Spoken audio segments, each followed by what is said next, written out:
myself again.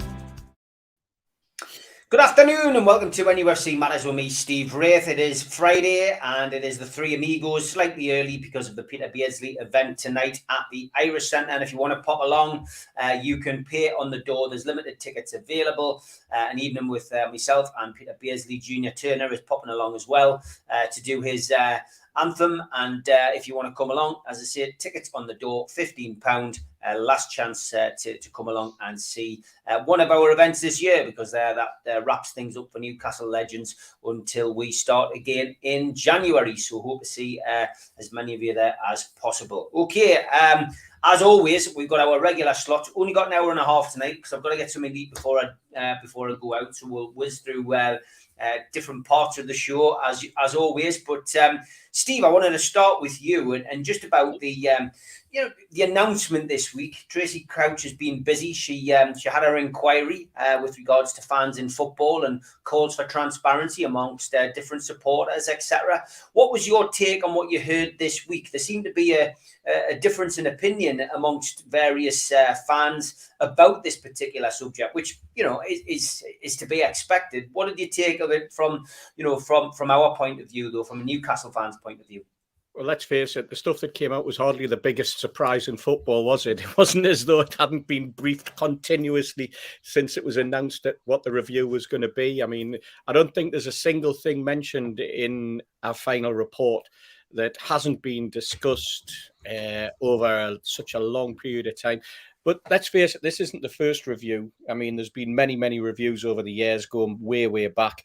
But in terms of what's come out, I think the interesting bit for me was there was a lot of interesting bits, but I think the interesting bit for me was the overall governance of the game, and the fact that it looked as though from everybody's perspective that it wasn't being governed properly, and that the Premier League and the FA, etc., couldn't be trusted, and we do need someone sitting at the top of the game as an overseer that looks in and basically has the power to hit people over the head with a big stick if needed.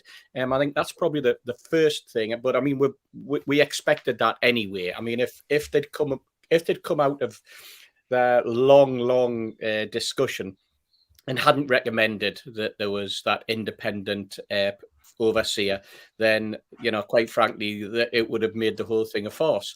I suppose from a football fan and Newcastle fans' perspective, we're looking at it and we're thinking, thank God it's come out now and it didn't come out 3 months ago, because everybody seems to have homed in on the fact that there's something to do with the rules regarding the owners and directors test, and I think that in itself was quite a I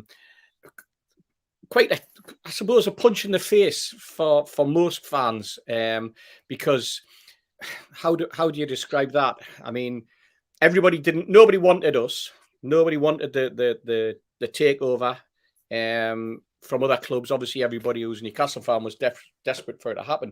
But I don't think anybody outside of sort of the boundaries of a black and white shirt wanted the Saudi takeover. And like I say, if this had been 3 or 4 months earlier, then there would have been rushing through legislation and all sorts to stop it. The Premier League and the rest of them would have been jumping all over it. But it was interesting to hear Christian Purslow from Aston Villa talking on Talk Sport yesterday about the whole governance of the game and where we were heading. I suppose you must have picked up on it, Mitch, that we've got supporters trusts dotted all over the country, and they all seem to have picked up on different parts of it, different opinions. Yeah. Some feel as though it's been absolutely fantastic, and some feel as though it's been a kick in the teeth. I suppose it depends on the position you're in and the power that you thought you were going to be getting and the size of your football club. And that's what's going to happen. And I wonder how much of it's going to be kicked into the long grass, because every review so far has been kicked in the long grass. Plenty of it, Steve. You know that and I know that. Why we've been banging on about regulation of football and owners and directors tests, both in the Premier League and in the Football League over the last 2 years. For me, using our takeover as an example misses the point. Yeah, totally. the owners and directors test should have been more robust to stop idiots getting hold of clubs and running them into the ground, like it happened to many, many clubs in lower divisions, where a rogue buyer's got them, hasn't run them with any kind of sense at all, and then left them high and dry by pulling the plug and going bust. And that's what the owners and directors test should be focusing on. They shouldn't be focusing on our takeover just because it was controversial and the Big Six didn't want it. That's ridiculous, in my opinion. I think it totally misses the whole point of improving governance in football, which is needed for ages. You look who was put as an advisor by the Football League to help clubs with finances, Peter bloody Ridsteel. the man who spent fortunes on fish didn't keep the fish properly, just let them die and then replace them. For example. Yes, the man who walked into a room and had sit in front of a footballer who thought he was going to be getting 15 grand a week and it would be an excellent deal, and was immediately offered 35 and just went, yes. And not a penny more. I mean, this whole, that's where regulation and governance in football needs to be coming from. It needs to be stopping idiots getting hold of football clubs. It doesn't need to be...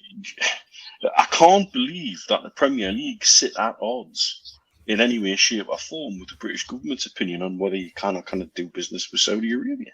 Yeah, it's a nonsense. This is political point scoring, and it's going to backfire because already Man United supporters just have come out and said it's a bit of a farce and they're not impressed with it at all. That was a very missed opportunity to do certain things, and that's absolutely the case. Absolutely the case. And when they're voicing their concerns about something, they're a very big voice and should be listened to. Yeah, it's bizarre to see. It's bizarre to see. The national media still banging on about the Saudi takeover. It's done and dusted now. And like you say, the comments from Aston Villa's CEO was refreshing to hear. The bit I particularly enjoyed was when he said, the takeover's done now. The people who've bought it, are good people. And they want the best for the club, and it's time to move on. It was refreshing, as opposed to ITV's Good Morning Britain, who couldn't wait to have somebody standing at 6 o'clock in the morning outside St James's Park. And as soon as I saw where they were standing, I thought, how long is it before Susanna Reid starts going on about the the Saudi takeover, and could this new legislation that's going to potentially come in 2023, would that be able to prevent such a takeover? And I love Tracy Couch's response. She just more or less said, look, from my point of view, I can't answer that because I don't know the ins and outs of this particular takeover. But it just shows that even though the takeover is done and dusted now, there is still within the media, a certain minority, I would say, who are content to still have a poke at Newcastle United's takeover. It's done and dusted now. They can't change it. All they can change is the legislation, which leads to future takeovers. But it's ludicrous. It really is. Would that be the Susanna Reid who is good friends with the owner of Crystal Palace by any chance, Steve? Yeah, exactly. Yeah. One of the more vocal opponents to it all. Yeah, exactly. Indeed. I mean, what's good for this in this review? A lot of the things. I mean, Mitch, you and I were part of the Supporters Trust right at the outset. We know what Supporters Trust aims and objectives are. We know where the pyramid stands, and the further down the pyramid, the more stronger a Supporters Trust is going to be. And the more important it is to have a Supporters Trust as you get down. So in terms of some of the things that have come out that would protect in the future the likes of a Bury taken hold, an owner that has absolutely destroyed a football club, a Macclesfield again, where owners have destroyed a football club, and a club is having to start off back at 9th and 10th in the pyramid. That's the sort of thing that Supporters Trusts are there for, to try and help build a club back up, to keep that and nurture that football club, nurture the ground, nurture the land, make sure that it's got a covenant on it, etc., etc. And then when an ownership model is in place that allows that club to grow exponentially or grow naturally, then the supporters within that or have an important part to say in the development of that. That's what Tracy Crouch's review for me is going to protect. It's going to protect the future Berries and the future Macclesfields of happening. And for the future of the game, that is vitally important, because that's where the big problems are occurring. It might not be classed as a big problem because it's not a top team, a top club. It's somebody in the top two divisions, but it's the most important part of the pyramid. Because this is the lifeblood. This is what keeps communities together, and that's what this review for me. That's the most important part for me that's come out. Yeah, this is really why we've been banging on about this for years, and going on about it. And when you see what's happening in the lower divisions now, and teams are starting to get back into trouble again because they've just had another 25 million injection for League One and League Two to try and help keep them going. All of this, like we said, a year ago, was the big picture project, big picture agreement that gave money to the Football League. It was just going to kick the can down the road 18 months. And this is what this review should be looking at. Be looking at how irresponsibly some clubs are run, the inability of clubs to act together collectively to make a better game, the way that some owners just go on like it's never going to happen to us, but it'll happen to somebody else. But that's fine as long as it doesn't happen to us. And they're absolutely unaware, tone deaf, totally unable to run a club with any responsibility. And then they wash their hands of it and walk away when it goes tits up. It's ridiculous. Yeah. I think Jordan nails it here, by the way. He goes, where was the people when Mike Ashley bought our club, changed the name of our stadium, but when we got rid of him, all hell breaks loose. We had a man killing our club. Now we want to rebuild. Great point, Jordan. Yeah, excellent. Absolutely spot on. And it's tagging on to that, and also what Mitch is just saying. It was interesting. I think it was that Christian Purslow interview, and it was certainly Simon Jordan in his comments where he talked about the fact that the Premier League are keen to put out the fact that they gave £50 million to the lower divisions, and they gave a loan of up to £250 million to the Championship, etc. But the fact is that there's a reluctance for them to do any more because they know that money is just being wasted by the people because it's used as an excuse. And if anything should come of it, the clubs themselves have to start taking responsibility. And I suppose if you've got this governance that oversees the game and gives, when a club is in financial difficulty and is going to go bust, it's not going to be for the want of the fans for making sure it keeps. And maybe rules that say, well, you don't go in when you go into administration, you don't lose your position. You might lose your owners and get new owners to come, but you don't lose your position in the league, etc. Because all the way along, it penalises the fans, penalises the people who, it's their lifeblood. When you watch that Robbie Savage programme that he did, that was on, that you can still see on iPlayer. It's fascinating, and it's so you see the passion of the fans and how important that football club has been to those fans over the years. And that's what we as normal football people enjoy hearing and want to see nurtured and want to see keep going. We don't want to see the Berries and the Macclesfields of this world go and bust and not being able to come back. We want to see them in their rightful place. Being up there, challenging in competition. They're making a big song and dance to the fact that 50 clubs, there's been 50 different clubs in the Premier League since it started 30 years ago. But look at the clubs that have been in the Premier League that have taken a gamble and it's failed, because again, it's that imbalance, isn't it, that we're seeing. And it may be classed as the best club or the best club league in the world. But it's just, again, we still know it's just for the elite. And, are we going to break into the elite? We hope so. We've got no guarantee that we will.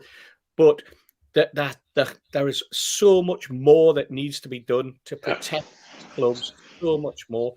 And if this is the start, it does get implemented, or some of it gets implemented and taken forward, great. But I still have a fear that a lot of this, as we said right at the beginning, is going to go into long grass. Yeah, definitely. Question on the screen there tonight from Zebra, and says, question for all of you. Who would you like to see as a new signing, and who will be a realistic signing? Mitch? Ooh, that's a good question. I haven't really thought it through. I've been wanting to see what Howe gets out of the current squad before I was thinking ahead signings. We need somebody at the back to show up at the back, and somebody like Tarkowski at Burnley would be a realistic target. Takes a good player off of one of our relegation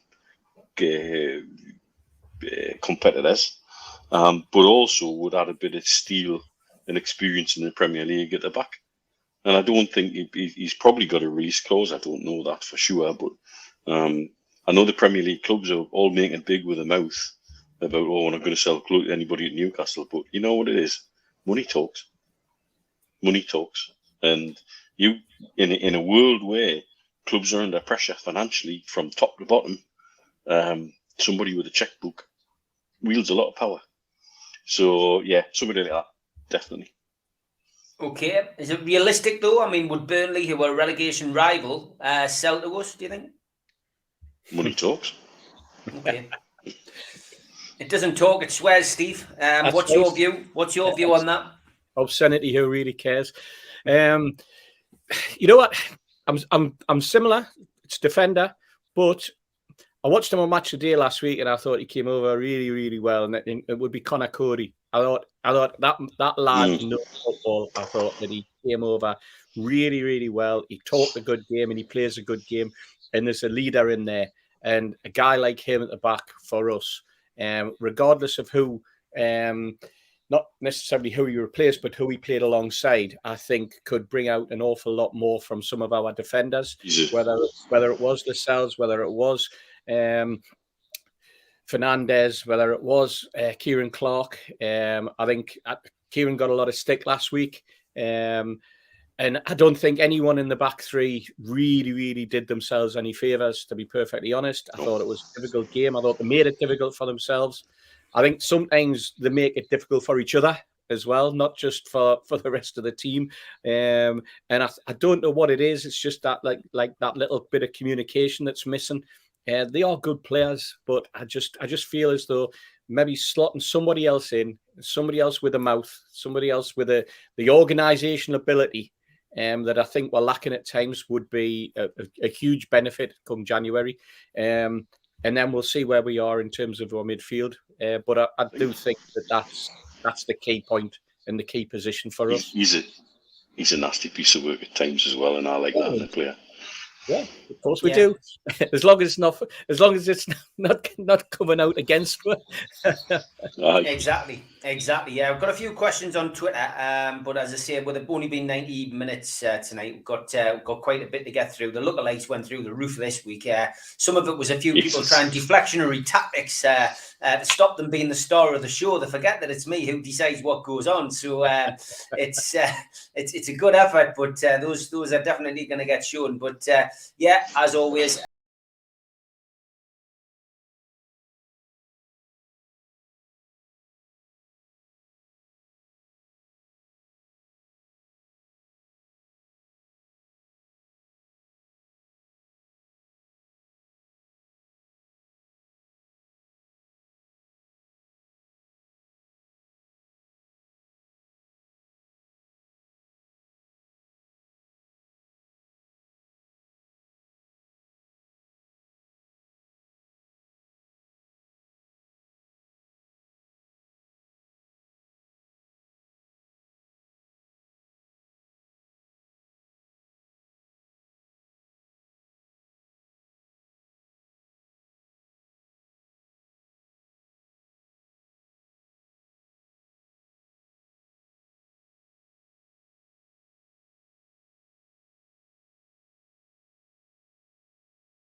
So we've got the politics out of the way. Let's talk football. And Steve, I guess let's have a a look back at the game last weekend. I mean, it's it's just a week ago now, but I mean, 3-3 at home against Brentford. We all said we probably needed to beat Brentford, Norwich, and Burnley. We would all been a lot happier, I think.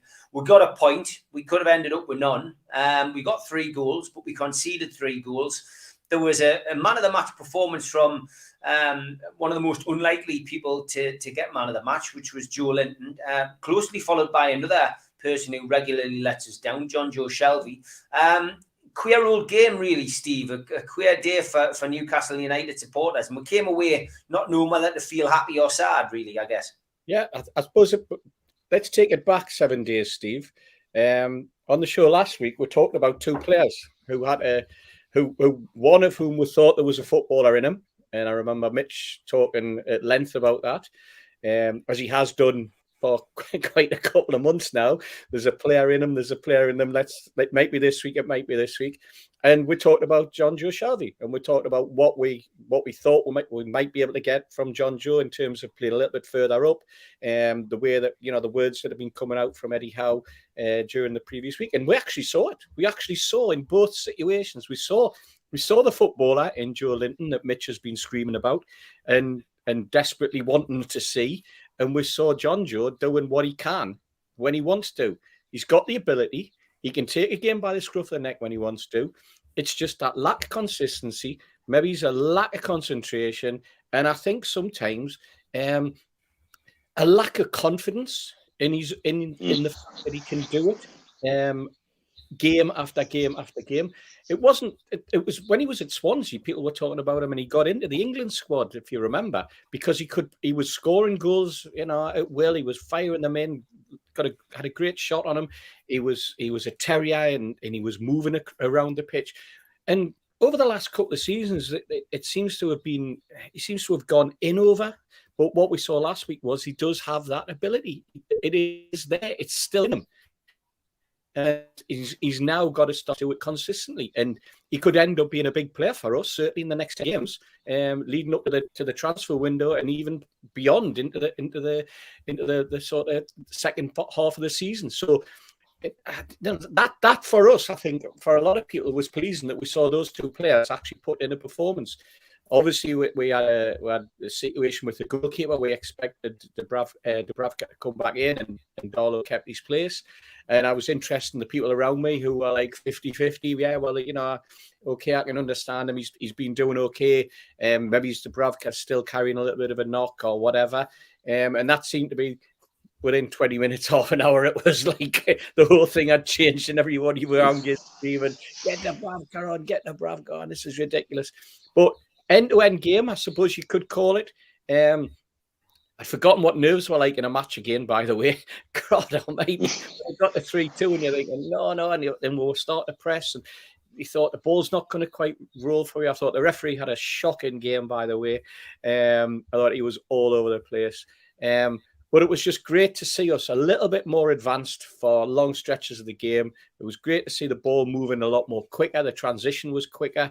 And give their dues to Brentford, that they made a game of it. They wanted to play a very, very similar game, and I thought we matched up quite well. It's just a shame we didn't get the breaks in terms of the deflected goal. Again, that's defensively not closing down a little bit quick enough, and that means that when someone does take a shot from there, the chances are it could get a clip like that. But at the end of the day, Steve, we walked away with a point. I think a lot of people felt it was a point won. More probably people in the bar felt as though that it was 2 points dropped, but what it wasn't 3 points dropped, and that was vitally important. We got another point, and we kept it putting in a performance for the full 90 minutes that justified that point, at least a point. And let's hope we can take it on tomorrow, and I'm sure we'll be talking about that. Yeah, I mean, surprising to see Joe Linton and Shelvey put a shift in, Mitch, but obviously they're trying to impress the new manager. No surprise, I guess, to see Ivan Toney score. Sod's law, isn't it? Everybody comes back and gets a goal. It's in James's Park, you almost expect it. 50th person to do so, I believe. Yeah. Really? Well, it doesn't surprise us because it feels like 200. I mean, and a badge kisser, by the way. Oh, I hate that. Anyway, Joe Linton covered every bloody blade of grass. The shift he put in, I'd love to see a heat map because I haven't seen a heat map for him at all. But by God, he put a real shift in, and he deserved his goal. He took it well. Shelvey looks invigorated, looks different. Darlow let himself down, really, for me. I think there's 2 goals there that he should be looking at and saying, nah, could have done better with both of those. Like Steve says, a deflected goal tells me one thing: defence isn't closing things down quick enough. And I think that's something we really need to look at. He needs to find whatever combination works best at that. I still can't believe there's not a place in that team for Fernandes. He's the best defender we have. And I think he should be on that pitch. There's got to be a way to pop him in, I'm sure. You've got to be happy with a point in the circumstances, because we could have had none. Definitely could have had none. And thankfully we didn't. We come away with a point. A little disappointing, but then again, since the result and all through the week, Paul, that's come out the club's positive. I don't have a negative feeling, particularly on Twitter. I don't have a negative feeling talking to the lads over here. And certainly the words coming out of the club are still positive. So there's something changing in a mindset, and that's got to be a good thing as well.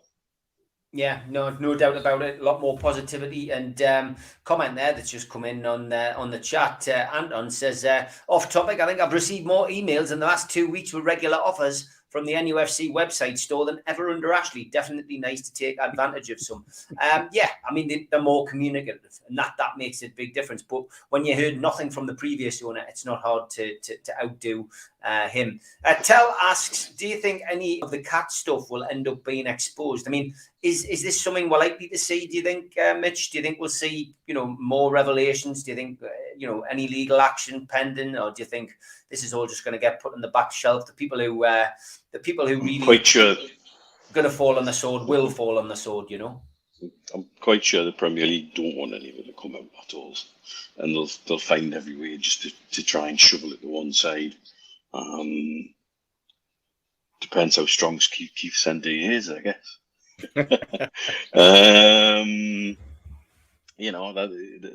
There's ways things could slip out, for sure. What I do believe is that the stuff that was ready to come out was damning in the extreme, and as part of a 2-pronged front against the Premier League with Saudi unblocking being and working on those things, and then the cat case on the other side of it, which was threatening to reveal quite some startling things. I've got no doubt about that. And then the way they've behaved since. Nothing says cartel and nothing says anti-competitive behaviour like a cartel behaving anti-competitively. The way they have since the takeover's gone through. Meetings without one club. That's wrong. Whispers in the corner talking about ways to limit the income. When they've merrily allowed Man City, but Man United to a lesser degree as well, and other clubs exploit every loophole they can to get as much money in from an FFP point of view to counterbalance spending. So I'm quite sure in time little bits will come out, but I don't think we'll ever get the whole thing personally. Steve, I mean, is it likely we're going to see more? I mean, has Keith Patterson mentioned anything along those lines? Has he got the bit between his teeth still to hold people over the coals? I think. Well, I'm sure he's got all the knowledge at his disposal to do it if necessary. Maybe he's have to wait for Liam Kennedy's book. Well, Liam Gallagher's book as well. That might be a good one. No, wait for Liam Kennedy's book. That maybe be some disclosures. See what Liam drags out of him. Yes, exactly. No. I mean, it's interesting. You mentioned Man United and then rolled back slightly, but this is the Man United who you're talking about. The rules. The rule was that you already got a player wearing number 7. You can't suddenly change squad numbers in the middle of a season. but all of a sudden Ronaldo gets the number 7. They were allowed to do it, yeah. And Cavani gets told, "Oh no, this is your number now." After the numbers have gone in, and how did that happen? Oh well, that happened because somebody had a quiet word at the Premier League and said it's not really an issue, but it is an issue because it would have made an absolute fortune. Although it would possibly lost an absolute fortune if Ronaldo couldn't use that number 7 because it's his brand number or whatever, you know. So it's little things like that, you know, that you can turn a blind eye to when you want to, when it benefits financially, and that could and probably will benefit Manchester United quite substantially. Also will. The next sort of 2 years of his contract, you know. So it's those little things, but I mean. I think the one thing I would say is I don't think Keith had an NDA with the Premier League. He might have had an NDA with Mike Ashley and in Newcastle United. We didn't have an NDA with the Premier League, so you know if we're looking for loopholes, perhaps that's where the loophole is. And next time I see Keith, I'll ask him. Yeah, okay, do that, and we'll report back to us. Let us know what he says. As you will know, over the last couple of weeks, we have been pushing the membership. If you want to join the cult and a one-off payment of £25, go to NUFCmatters.com. You get a nice mug, you get a scarf, you get a pen, you get a membership card, and you become part of the members draw. And every now and then there is a prize up for grabs, and it is a wonderful prize donated by QTech. This week, it is a Lake District Luxury Lodge, Friday the 10th and Saturday the 11th of December. So that's in the Lake District, a Luxury Lodge, Friday the 10th, Saturday the 11th of December. If you're wanting to get away before the madness of Christmas, then you had to be in it to win it. And here we go. This is the cult members draw.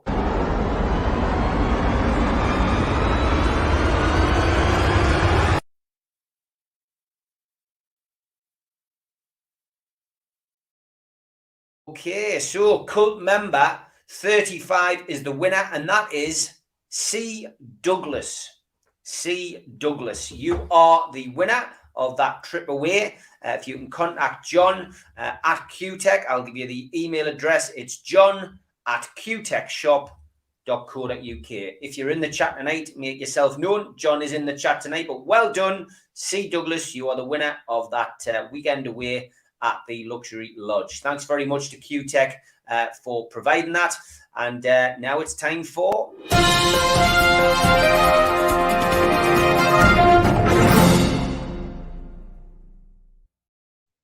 Yep, tweet of the week. And I'm going to cut this relatively short because of the amount of lookalikes that we've had sent in this week, which it'll come as no surprise because the lads see some of them, not all of them, but they see some of them. So we'll go through the tweets. I did laugh at this one. I don't know who Joe is, but he says, me in the car listening to Adele, crying over the divorce I've never been through and the child I don't have. I thought it was quite good, actually. Yeah. Anyone who listens to Adele, great voice, but not the happiest of records, it's got to be said. Gareth, our sponsor from Spider VPN, put this one out. Hashtag plumbers. Found a plumber who works around the clock. That's a classic, Matt. That's brilliant. I did laugh out loud at that one. Well done, Gareth. This one from Mouth of the Tyne. Well worth you giving him a follow, I guess, and just cashing in. I mean, a penny makes a pound. If Newcastle United stay in the Premier League, I'll give 1 pence to everyone who retweets this tweet.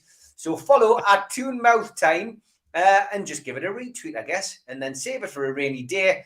And let's see how much we can get off Burnsy. It should be interesting to say the least.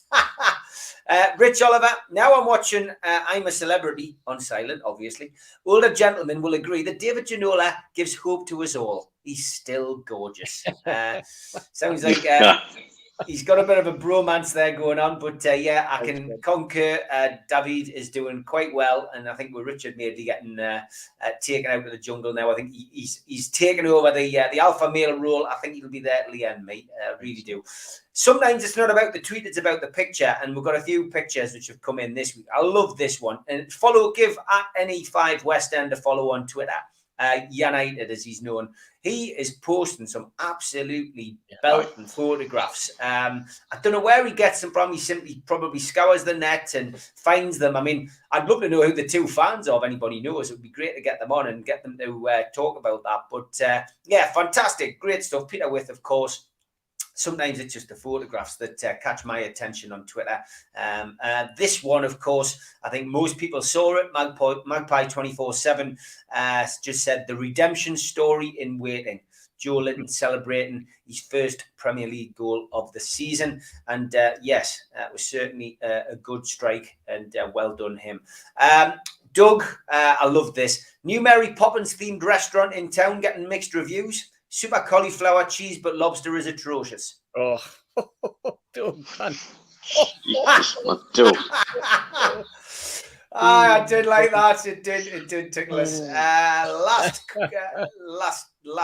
couple. This one, Daz, obviously from Loaded, took a screenshot of this one, I think, from somebody else's account. I didn't quite catch it, but it was a young boy whose dream was made true. I think Amanda and Dad and everybody else made them really, really welcome in the director's box. They got photos and all sorts, but I just loved the selfie. It is a great selfie. Well done, young'un.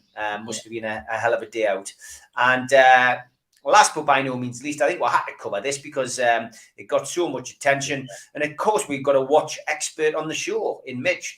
I've been coming to St James's Park for nearly 30 years. I've never been as happy as I am today. Thanks to this generous man. Alanson Maximin walks over and gives me this watch. Absolutely dumbfounded. Lost for words. Maxie is a true Geordie. Good luck today. My friend for life. Michael Irwin, you lucky bugger. Mitch, is it a good watch? Aquarius, a chrono, yeah. I wouldn't say no myself. You wouldn't say no yourself. So he's done quite well to get that then. Fantastic. Have you got any tweet? No, Steve, was it given before or after the game? Must have been. Somebody said if it was given after the game, was it Joe Linton's Man of the Match award that he was giving away? It might have been. If anybody's got any tweets, send them to us. It doesn't have to be Newcastle related. Sometimes it's nice to look at other stuff. But yeah, anything funny, anything that stands out, don't forget to send them over to me on Twitter at Steve Wraith. That's Tweet of the Week.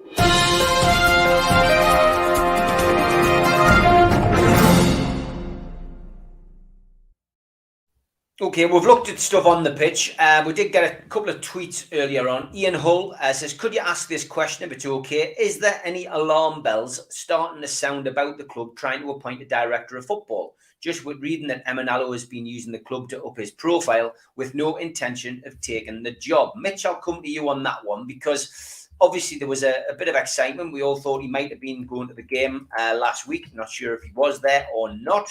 I've subsequently learned that Frank McParland isn't at the club. I thought that Frank was at the club. There was a hefty newspaper article in the Chronicle about him being at the club, but he's not. So nobody really knew on the director of football side. We heard Eddie Howard's press conference as well say that he had, he wasn't adverse to working with a director of football, but they hadn't had that discussion yet. So we're no further forward. We don't really know what's going on in that department. The club might have something in line. There might be an appointment later on. Have you had any heads up, Mitch? This week when Steve and Stu and I get our heads together and pull some of the information that we get from various places to see if we're hearing the same thing or different things, and see if any of we've got something that the others don't have. Emanalo's been on our discussion list for 2 weeks now. He was definitely in Riyadh. He definitely arrived in town with the chairman, and stayed, and then went away, then came back. We know that 100% that he's been back in the region. I don't know how long for though. I don't know when he left. That was the thing. Like I say, I'd heard from one of my club sources that they were talking about a deal in principle, but there seemed to be something, and it wasn't financial, it wasn't money related or anything like that. That there was a personal issue that may be a stumbling block, and So whether the second round of talks has been about trying to work away around that stumbling block, don't know. And I certainly don't know how it was left. One thing for sure, he hasn't been appointed. I don't think he needs to use Newcastle United to raise his profile. His profile in the game is speaks for itself. I don't think he needs to use any club to raise his own profile. It sounds like there's been a thorough process done with him, and it seems to be up in the air. So by reading between the lines, you'd think the club are now involved in a thorough process to think about Plan B. It's not an alarm bell as such. It would be nice to have that football structure in place ASAP with January looming large. We don't want somebody coming in as a director of football, for example, on the 31st of December. We need a little bit of time to sit and plan and work with how and work with the club about what they want to bring in and who they want to bring in and what they're doing. Like you say, losing with Frank McPartner not being around as well, it does make you wonder who, from the operational football side of things, is advising the consortium at the moment. And they need to get that sorted out rather quickly, in my opinion. Yeah, I would agree. Steve, is it something that's given you sleepless nights? No, not necessarily. There's far more important things in life than worrying about who's going to be the director of football or sporting director at Newcastle. But no, it's an interesting one. I mean, the longer it goes on, the fishbowl that is Tyneside is going to start to drift more and more into panic mode. We saw it with when we didn't have a manager, and then we'll see it again. Now all of a sudden, it's the most important cog in the wheel is the director of football. We've never had a director of football in my life, in the entire history of the club. We've never had a director of football. We've had a scouting system and a scouting mechanism that's been in place, and we've had chief executives and chairmen and such like. But we've just had a manager. And, in the old days, it would have been Joe Harvey, I suppose, they would do the director of football role because he was the one who went around and met people at whichever hotel on the A1 they happened to be at that particular time to decide, you're the one I want. This is what I'm offering you. This is what we can pay you. Are you happy? Or what, you want another 20 fags a week? Okay, I'll give you that type of conversation. It's totally different now. But I go back to what was said way back many moons ago when they talked about the transfer targets that they had in the list. And, as far as I'm aware, the scouting system's still in place. As far as I'm aware, the Steve, is it Steve Higson or something, the head scout? Yeah, Steve Nixon. Nixon, yeah, he's still there. As far as I'm aware, I haven't heard anything that says he's not. So that doesn't necessarily mean that transfers are off. I did hear that Emiliano was here. I haven't heard that he's gone back.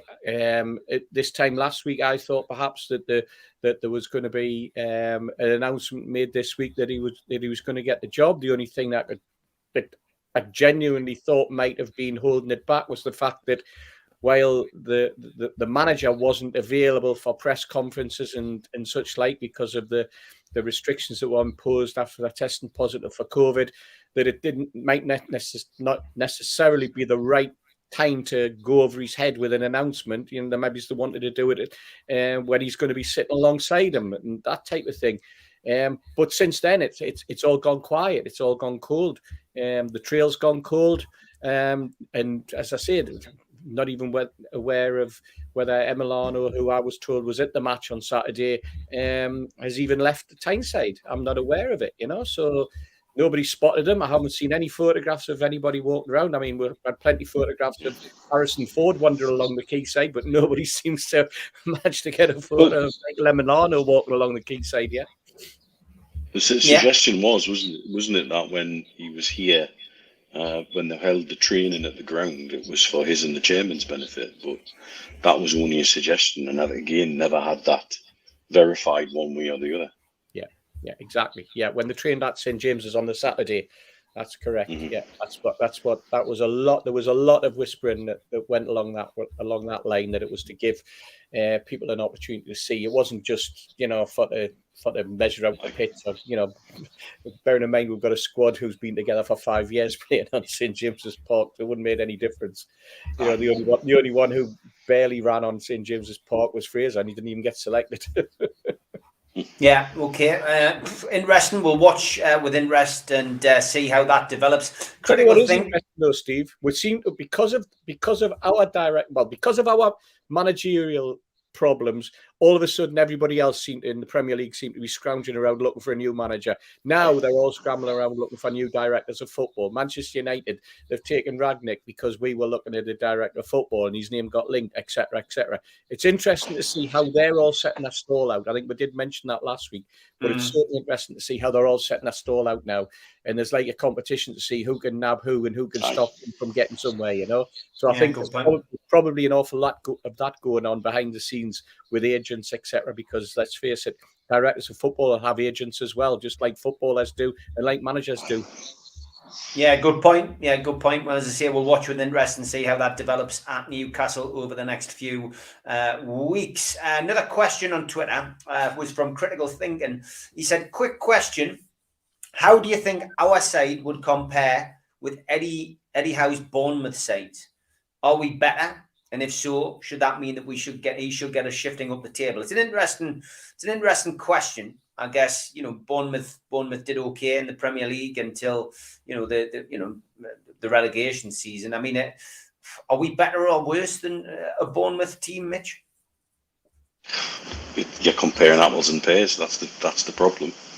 I think what you've got to look at, though, is we have, like Steve says, we have a squad that's been together for a significant length of time, who have been asked to probably punch above their weight for too long.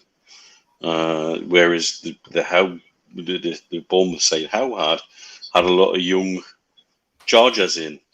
Are we better than that? I believe so. Just simply from adding the experience in that we have, that they didn't have.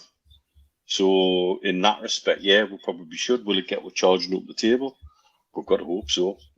We've got to hope so. But I think he's got a lot more established players of Premier League quality to use in this squad compared to the younger squad he had who didn't have the Premier League experience, perhaps. That's the difference. And for the person who was asking what we watch is, it's a limited edition G-Shock video.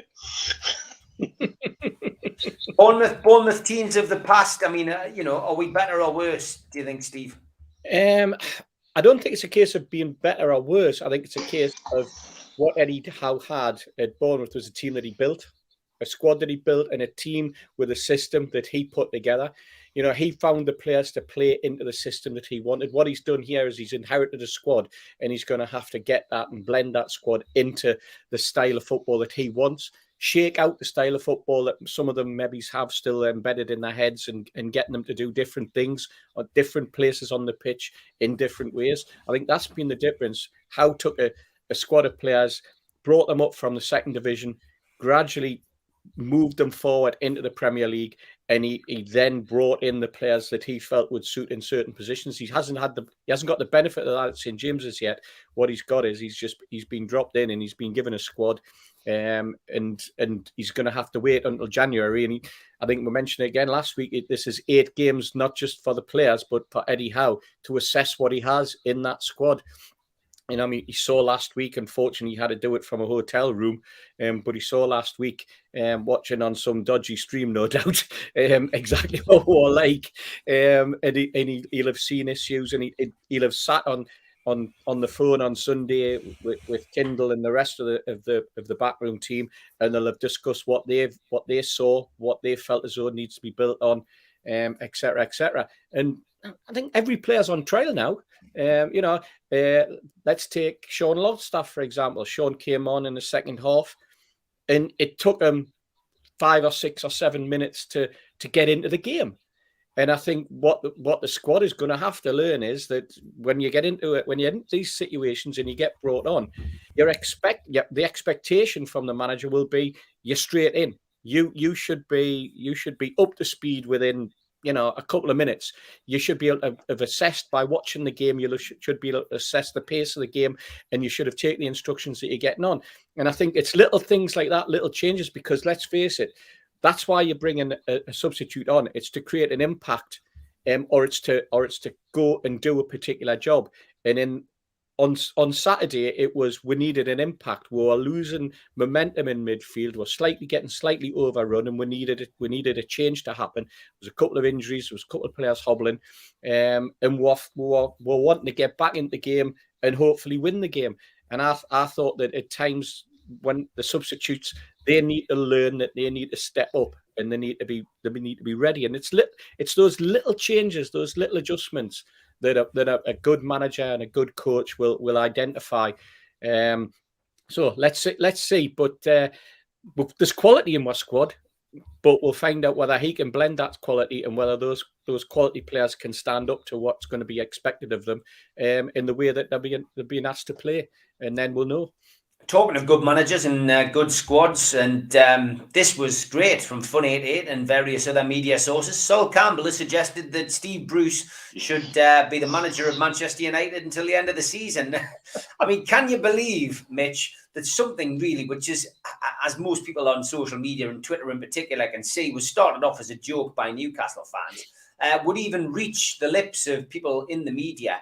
And again, just another example of lazy journalism by people at newspapers, etc., to even suggest that Steve Bruce was even considered to be interim manager, coach, whatever. He's never going to go to a club like Man United, is he?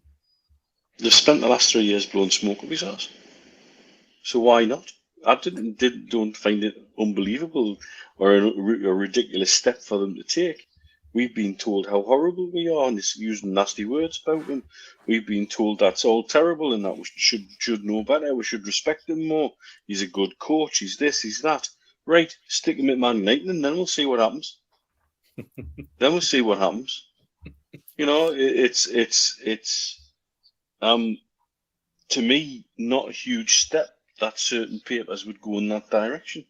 Because they're the ones who've been telling us, when we know what we've been watching, don't insult our football intelligence. We know what's happening in front of our eyes on the pitch. And so it wasn't really a big jump for me to see them, rallying around him. And the word is that Ferguson was trying to lean on the club to suggest to have a chat with Bruce. I would have laughed my socks off if they'd appointed him. That really would have made my week. But and the words of Supermac still spring in me mind when he called him a fraud. And that's what he's been in Newcastle United for, all this time. Yet he's been getting high praise from certain parts of the media where, if you look at our record where we were in the league when he got the sack eventually, versus the reaction when Tottenham in full panic mode, and that 700 million debt shows you why they're in full panic mode, jettison Nuno, and that was the right decision apparently.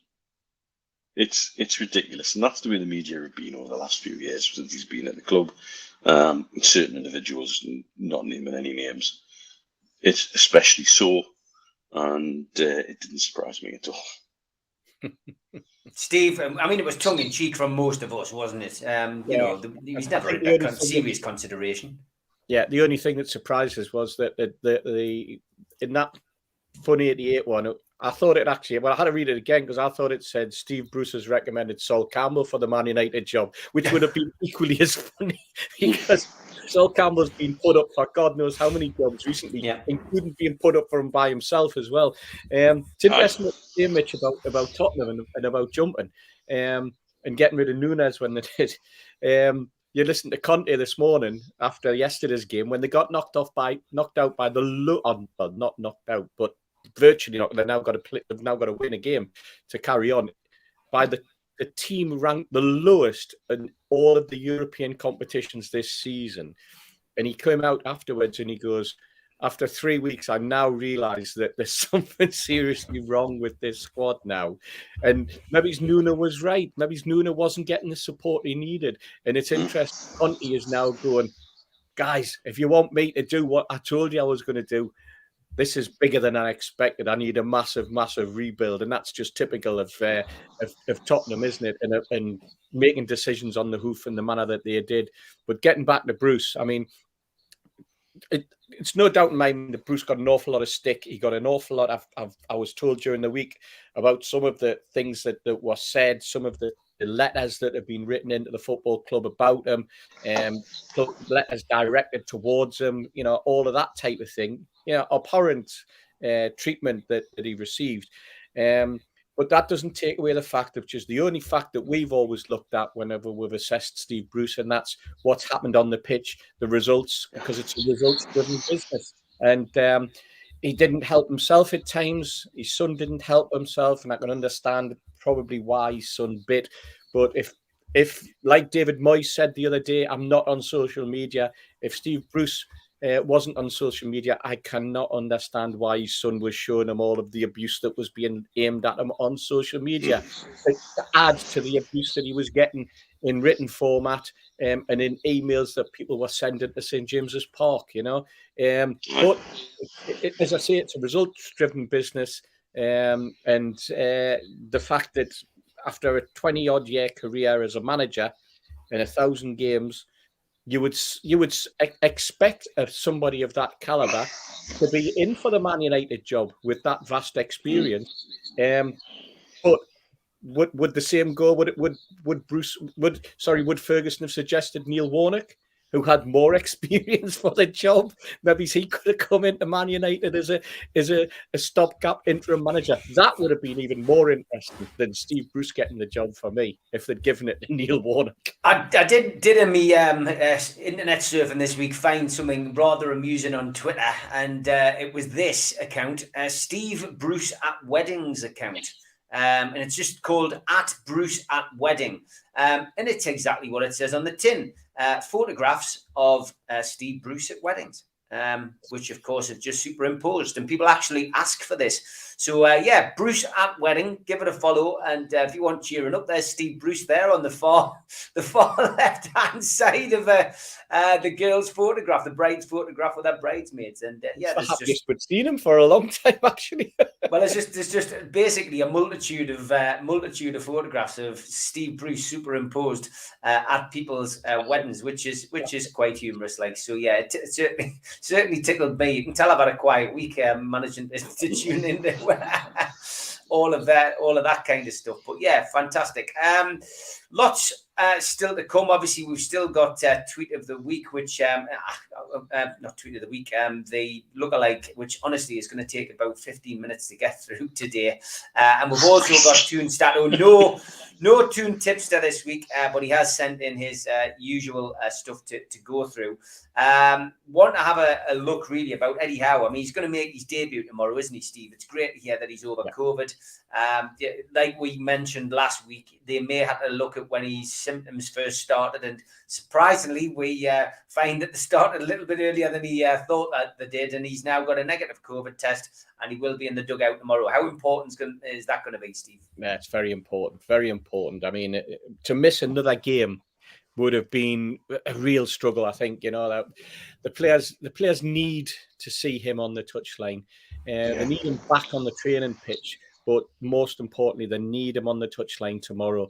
And I think that's a big pick me up for going into 12:30 kickoff. Vital. We did hear that there was always the possibility, because he was asymptomatic all the way through, that it could have even been a false positive test that he had taken, but they had to follow the protocols. But I was told on Wednesday that there was every possibility that he would take the test either Thursday or Friday, in the hope that he could travel down with the squad.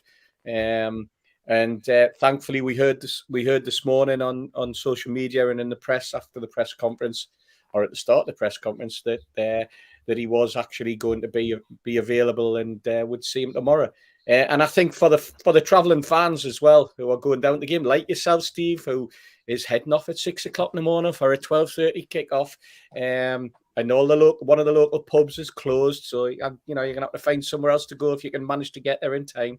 I think it's important for you to be able to, you're travelling all that way down, and you're going to see Eddie Howe basically making his debut for Newcastle. His debut on the touchline, anyway.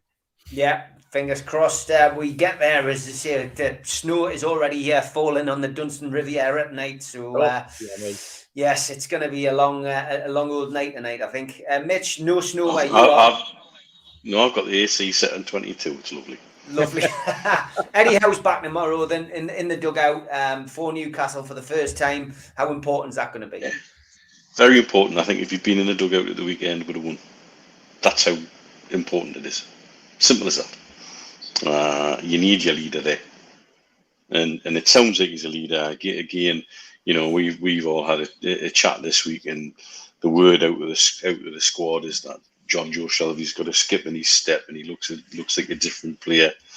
That Joe Linton is up for everything in training. Apparently, he's a bit of a beast, and there seems to be a good vibe. I think the only bad vibe is apparently some of our players don't like flying in the high winds, and they're desperate to get the trip over with. So, and if that's my biggest worry, that's fantastic. Yeah. But I think having him in the dugout is really significantly important. Tomorrow's game will feel like his first game in charge proper, because he's actually there, and I'll be interested to see how the squad responds to it. Yeah, it sounds like you might be travelling back with a few of the players on the train, Steve. Do you remember a few seasons ago you had that? And I think if there's a few who are a bit scared of flying, especially where the winds are going to be picking up, I think there might be a few who will be not wanting to travel and fly back to Newcastle. So you never know, you might have some guests on the train with you. Yeah, I've just seen Tom Dixon, I think, post something about Callum Wilson. I think you've fallen for the same trick as Dave did. It's a fake account on Twitter that says that Callum Wilson has got a positive COVID test. There's been nothing official from the club on that, and I think we would have heard by now as well if that was the case. So, Tom, I think that's a bit of false info from you, mate. Okay, I did say this is going to take some time, so I think we better do it now before we finish at 5. Here is 2 lookalikes.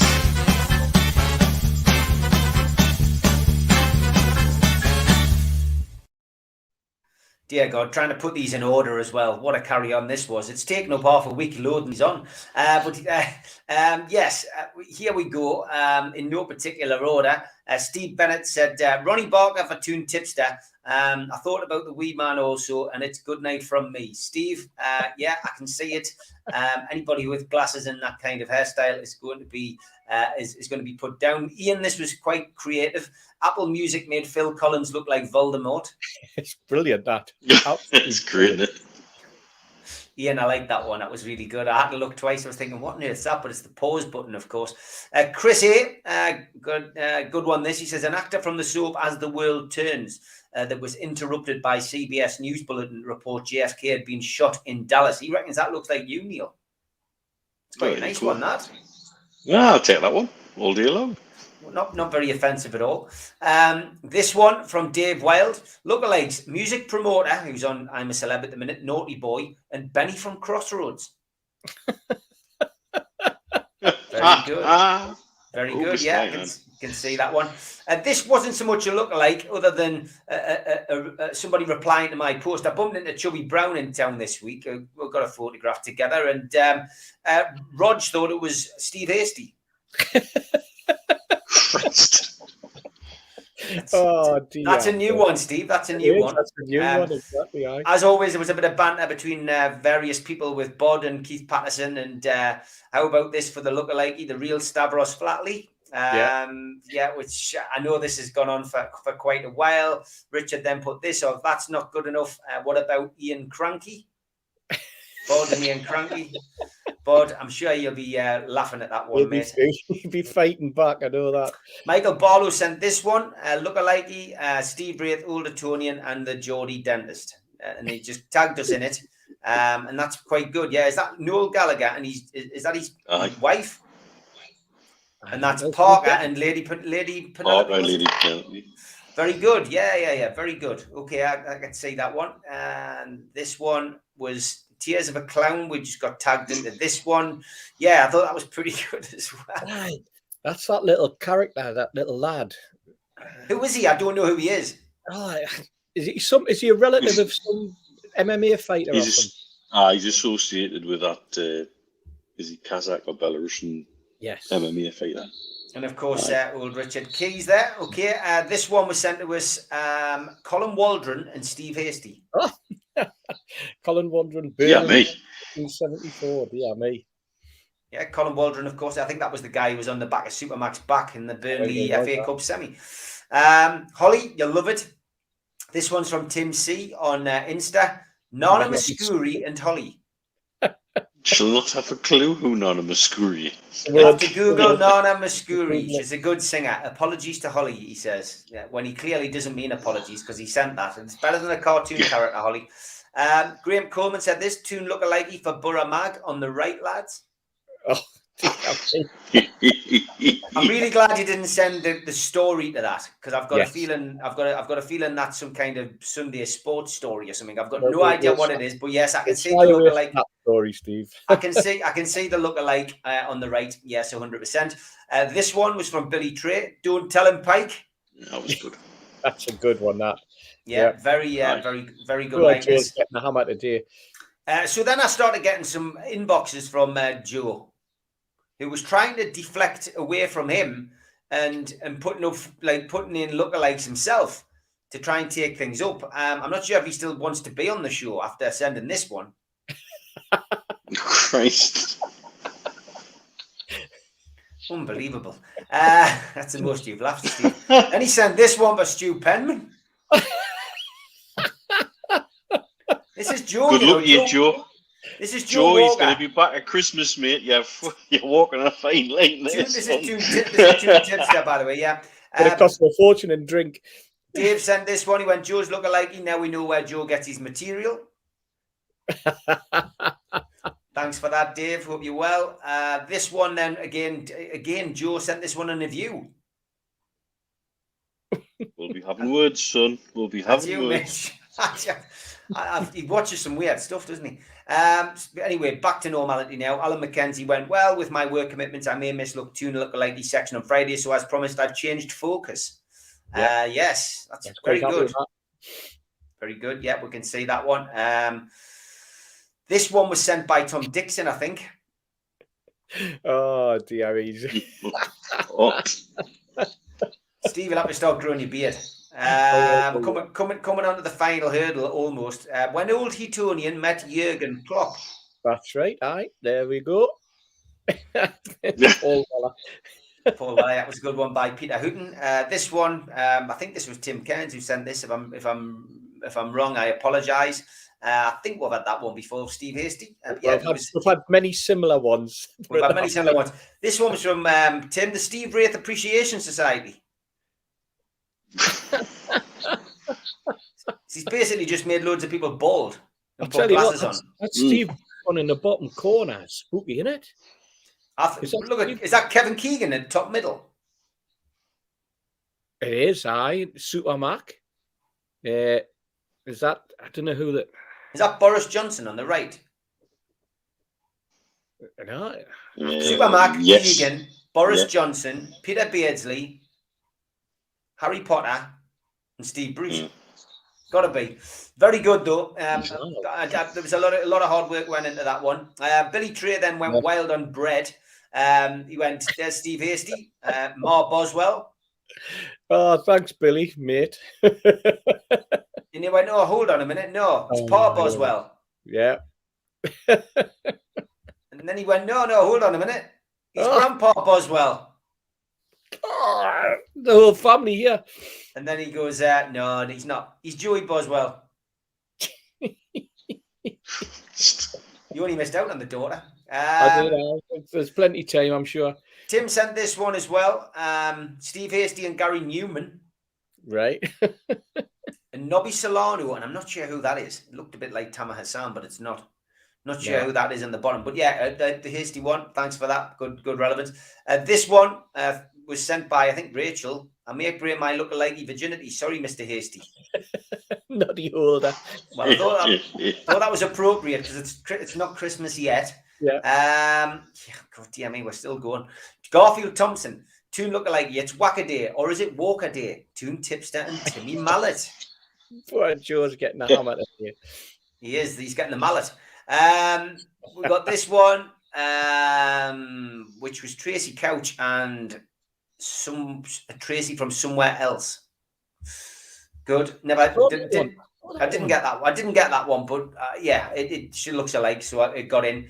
Steve H gets well-earned rest. Toon Tipster and actor Cameron Britton from Mindhunter. Steve Bennett again. Sorry, mate, I'll get round to you later in the week. Mitch and Dr. Nefario from Despicable Me. I'm sure some of these people have been drinking when they've done these. Yeah. Sam Chipperfield, he goes, Steve H has had a trim. Did he go the same barbers as Jeremy Clarkson all those years ago? No. This one as well from Garfield. Two lookalike, Steve Hasty and Stephanie Cole from Tenko. Aye, dear me. God, I could see that one. We're coming into the final hurdle now. What do you mean you can see it? Joe Walker again. He went, our mate looked freezing down the river. Hey, got it. Joe, hey. Talk about deflectionary tactics. Now he does that to us. Deflectionary tactics. Okay, here's the top three. Ian Hull, Toon lookalike, the Toon Tipster and the Swedish chef from the Muppets. Fantastic. That's fantastic. Definitely. Number 2, Mitch and Clint Eastwood. Now you're talking. Oh, good God, yes. That was takeover evening. What was it? High Plains Drifter. Is this a one? No, that's something I've got to plug. This is the winner.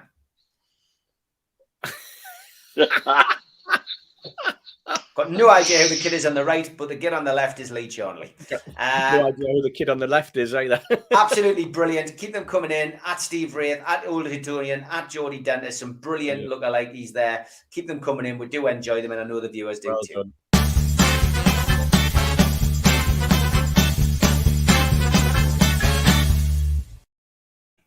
Okay, that clip I inadvertently put up on the screen was this, and it is Dan Designs. He's on Twitter, and you'll be able to find him at Dan Designs, and he is doing a little donation for the food bank. All you've got to do is buy one of his prints to be in the draw. 10% of the profits go to NUFC Food Bank. Well worth a look. It's you know some really, really good stuff on there, and I'm just going to say, because I can't get the I haven't got the actual page up there, so bear with us. I'm just gonna, there he is, Dan Designs. It's at D and Designs GB, so DANDESIGN and then SGB. He's a digital illustrator. His DMs are open for custom orders, and the shop link is actually on his page. But just look for Dan Designs on Twitter, and he's doing that for the food bank. He's asked us to give that a shout out. He's going to promote the winner or announce the winner on the show on Wednesday. So big thank you to you, and well done on that, mate. Big shout out to our sponsors, Spider VPN, for all your Google for your internet safety. Google Spider VPN. They come up at the top of the search list, and they will protect your computer from unwanted visitors. Skipsandbins.com as well. Telephone 0800 25 45 25 3. Email inquiries at skipsandbins.com. Website www.skipsandbins.com. Easy contract, free and pay as you go waste collection. Thanks also to L&G Family Funeral Directors, 01913897245, and at qtechshop.co.uk, the makers of pool tables and snooker tables in Wallsend in Newcastle. Also, thank you to Jab Signature for making our flyers, jabsignature.co.uk. If you're a first-time visitor to the channel, you can subscribe, hit the Newcastle Legends logo in the bottom right-hand corner, and you can subscribe for free. Hit the thumb up to like the video, click share to share to your social media, and drop into the comments box to post a question or to speak to like-minded Newcastle fans. We're also available on iTunes and on Spotify, and other podcast providers. Usually goes up 24 hours after the event. Next event coming up is Thursday the 9th of December. That is organised by the Food Bank and Bobix. It's at the Old Punch Bowl in Jesmond. Bobix.com for your tickets for that event. You can also donate to the Food Bank at NUFC Fans foodbank.co.uk. Matchday Bucket is operational. Make an online donation there. And don't forget as well, our website is up and running, nufcmatters.com. The Eddie Howe t-shirt is selling well in all sizes, as are the Christmas jumpers. Happy Christmas one is selling rather well. And the Sunderland 3-1 Hark Now Here jumper is doing well as well. So get yourself on nufcmatters.com. Don't forget as well, Every Boy's Dream is available on Amazon and in the Backpage shop in Newcastle if you want to buy somebody a copy of my book. And there's also copies of Pavel Cernacek, Pavel is a Geordie, and the NMA football book available on my website, which you can see below, www.badboysbooks.net. So anybody wants to buy some books for somebody at Christmas, that is the place to go. Last chance as well to bid on the Toon Tickler t-shirt for the Food Bank. At Steve Wraith on Twitter, place your bid below. I'll keep that open until Sunday night, and I'll draw the winner on the Holly and Steve show on Sunday night. Sadly, no place this weekend for the international show, The Views from the Middle East, only because I'm way down to Arsenal tomorrow. Although if the weather continues and we end up getting stranded, I might give the lads a shout and have to do something from home. But we'll wait and see. Hopefully it will not come to that. Okay, we're going to concentrate now on the last 15 minutes on Newcastle United's game away at the Emirates against Arsenal. As I say, 3,000 tickets have sold out for that game. We're all just hoping we can get there and there's not too many delays. It's a 12:30 kickoff at the Emirates. The game is live on BT Sports. Following the negative COVID test, Eddie Howe will now be available, which is great news. Paul Dummett is unavailable. Fabian Shaw returned to training this week, though, after coming off against Brentford. And Fernandes was also involved, but he hasn't played any part in recent games, of course. Speaking today, Coach Jason Tindall confirmed that Dwight Gale was a doubtful inclusion due to a hamstring tweak, but a trio of Newcastle players are one booking away from an automatic ban. I mentioned that last night. Jamal Lascelles, Matt Ritchie and Callum Wilson all have to avoid getting a booking in the next 7 Premier League games to avoid that suspension. The referee tomorrow is Stuart Atwell. This is his first game in charge for us this season. And on VAR is Darren England. As always, we have our Toon Stato to give us some important stats before we have a chat about it.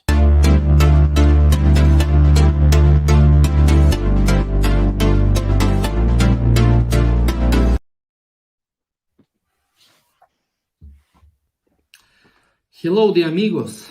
A daunting trip to the Emirates on Saturday for the early kickoff. The stats aren't pretty.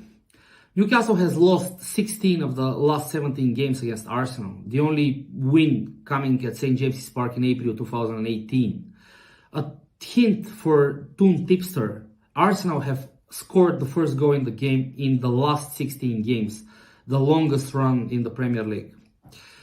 When it comes to the game itself, we all know that Newcastle have no win in 12, which is very close to their worst record, which is 13 games without a win in the Premier League, stretching from December 2007 to March 2008, when with Kevin Keegan in charge, we won against Fulham.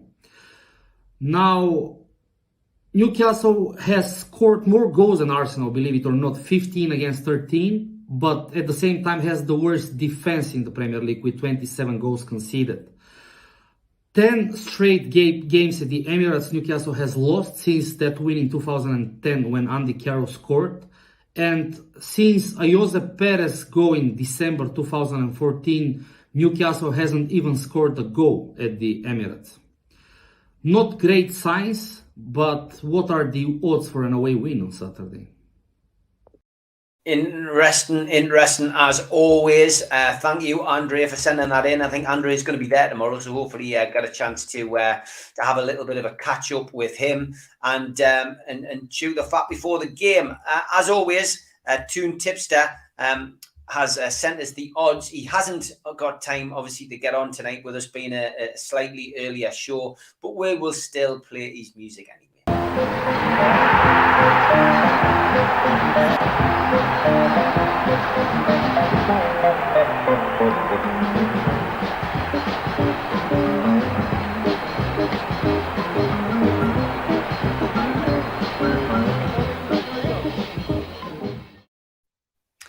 Okay, his email reads as this. Hi all, sorry I can't make the game. What a week. The Matters Christmas party was fantastic and it was a real pleasure to meet the family. We raised a bomb for the food bank, including the extortionate amount I paid for a Pedro and Coley photo. It's lovely, but the annoying thing was I saw the same thing in the back page window for $3.99. You've got to watch the Q-tip. Speaking of which, I enjoyed my 40-mile hike from the hotel to the game where we saw the Mags cross the halfway line more than twice in 90 minutes. Unfortunately, the defence was leakier than Spider VPN's virus protection. Ooh, you naughty bugger, Joe. On to Arsenal. As you can imagine, we are not fancied at all. Arsenal are 4-9, draw 15-4. The Mags are a massive 6-1, which my mate Richie really fancies. 2-1-0, 20-1. 2-0, 40-1. Arsenal 1-0, 8-1. 3-0, 11-1, 1-1, 17-2, and 2-2, 18-1. Wilson is seventh favourite to score any time after the entire Arsenal front line. The Brazilian wonder that is J7 is 15-4, and ASM is 4-1. 2-1 if you fancy a pen, 6-1 for an own goal. Food Bank fiver on Callum Wilson at 15-8. Tickle 1 goal away from the jackpot again last week. This week, all games in the free scoring League One to have over 1.5 goals, which is 14-1. See you all next week and bet safe, says Joe. Okay, Steve, we've got 10 minutes left to discuss the game, and we've got to cram in Troll of the Week and the last minute quiz. So what I'm going to do is I'm going to remind people of the clues that they had. This is for 2 tickets for the Man City game. The clues were this for week 1. 1979 to 1999.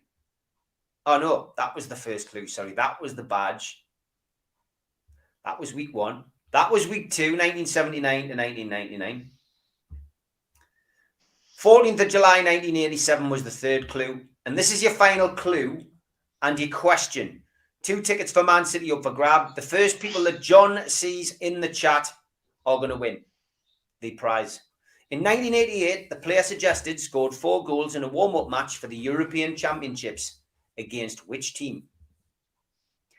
In 1988, the player suggested scored 4 goals in a warm-up match for the European Championships. Against which team? Get your answer in the chat. 2 tickets for Man City up for grabs. John will announce the winner. John, can you do us a favour and message me the answer just before the end of the show so I can read it out? Okay, good luck to everybody. Steve, Newcastle then against Arsenal away. How do you see it going? Oh, you know what? When you see the stats that Andre puts up there, just shows you how bad we've been at the Emirates over the last few years, and you don't realise until somebody lays them out like that. We always talking about Arsenal having a soft underbelly of late, and you know the fact is that they don't. The fact is that certainly against Newcastle, you know, we hop back to the 4-4 game and we'll look at the way that they capitulated, etc. But that from a dodgy start, Arteta seems to have really pulled them round, and I think until last weekend, I think they'd gone 8 unbeaten. And then they put a performance in against, let's face it, a very, very good Liverpool at the moment. Will there be a bounce from that? I hope not. I'm hoping that they still have the hangover that comes with a defeat like that, and they're still suffering. I'm hoping that we've got some sort of bounce of our own, because Howe's going to be on the touchline for us, and I'm hoping that we can get something out of the game. They're not prolific goal scorers, as Andre says, and I keep calling it hybrid. Is the Emirates still a library or not? Steve, you'll be able to tell us that after next week. You know, if you manage to get there. It's snowing and heating now, by the way. Just thought I'd tell you that. No, it's they're one of those teams, aren't there? That there's something about them that they're a club that's been allegedly in crisis for a couple of seasons. Yet you look at the quality that they have.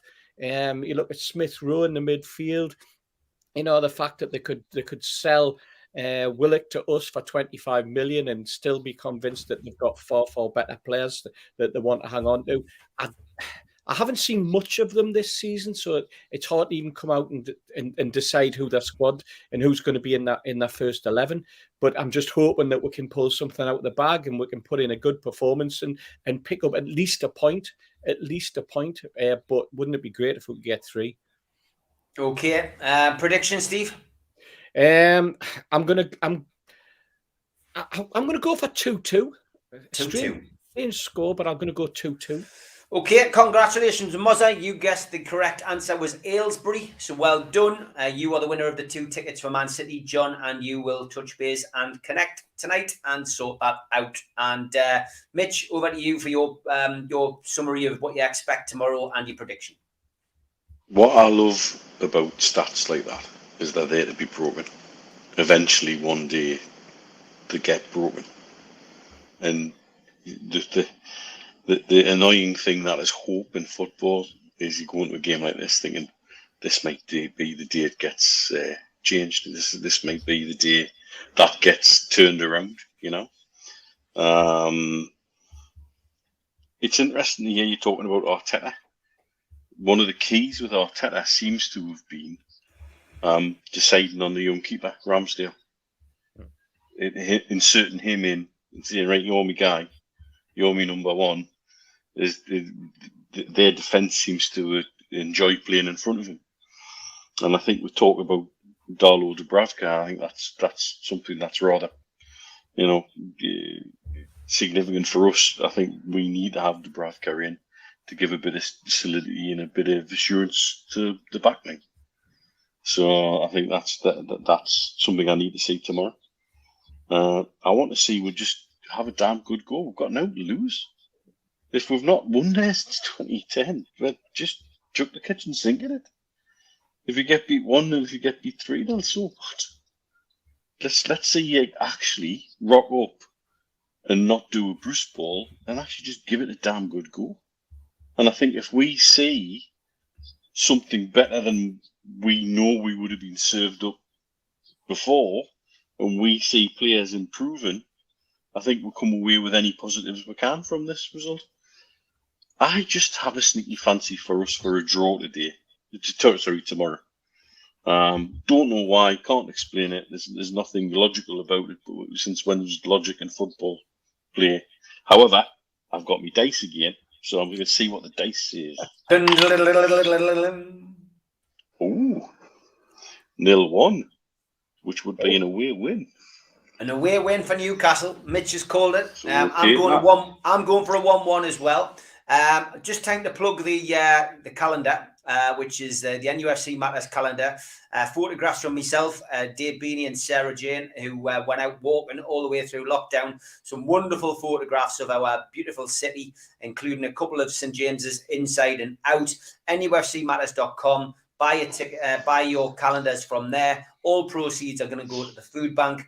And John from QTech, thank you for taking the time out to design them and make them. Some wonderful photography, and only one of me in there, so you don't have to worry. You don't have to look at me all year round. Just a couple of me photographs. But thanks to Dave and Sarah for their input in that. Available now from NUFCmatters.com, priced at $11.99. Yes, we know it's a little bit expensive, but it is for the food bank. So please spend your money with that in mind and get your calendar today. Nice little present as well, that for Christmas. Don't worry, Julie, I haven't forgotten.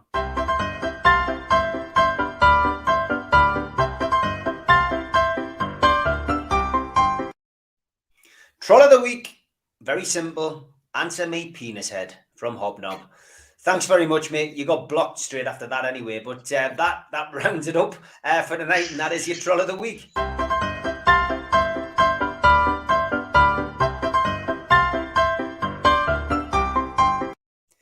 As I said, shorter show tonight. I'm off to comb my hair for the Peter Beardsley event, and look forward to seeing you there tonight, Stephen. Mitch, great news to hear that you're coming over for Christmas. Maybe you might get a show done all together. That would be nice. But have a good weekend, lads. Get yourself to bed, Mitch. Take care. Good night. God bless. Cheers, everyone.